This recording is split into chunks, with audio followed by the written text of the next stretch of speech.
চিকু বল, সব থেকে বেশি ঘোড়া কোথায় থাকে? স্যার, ঘোড়ার গ্রামে। Oh my guy god. সব থেকে বেশি কি করে?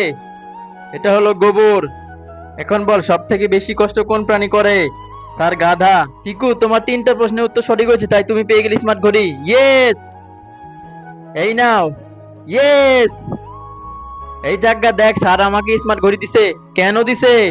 আমি তিনটা প্রশ্নের উত্তর সঠিক দিয়েছি, তাই আমাকে উত্তরটা বল, আমিও ঘড়ি পাবো। প্রথমটা ঘোড়ার গ্রাম, দ্বিতীয়টা গোবর, তৃতীয়টা গাধা। ঠিক আছে, বুঝে গেছি। স্যার, আমাকেও প্রশ্ন করুন, আমিও চিকোর মতো স্মার্ট ঘড়ি চাই।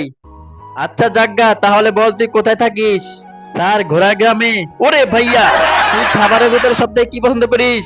স্যার, গোবর। ওরে বাবা, আরে তুই এসব কি উল্টা পাল্টা উত্তর দিতেছস? তুই আমারে কি মনে করিস? তার আগে আজকে দেখবো কারা শয়তানকে হারিয়ে আল্লাহকে ভালোবাসে। যারা আল্লাহকে ভালোবাসে তারা ভিডিও দেখে লাইক দিয়ে চ্যানেলটাকে সাবস্ক্রাইব করে দাও। শয়তানকে ভালোবাসে লাইক সাবস্ক্রাইব করতে হবে না। গাধা।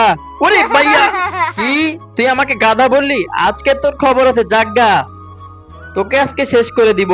এই নে, এই নে।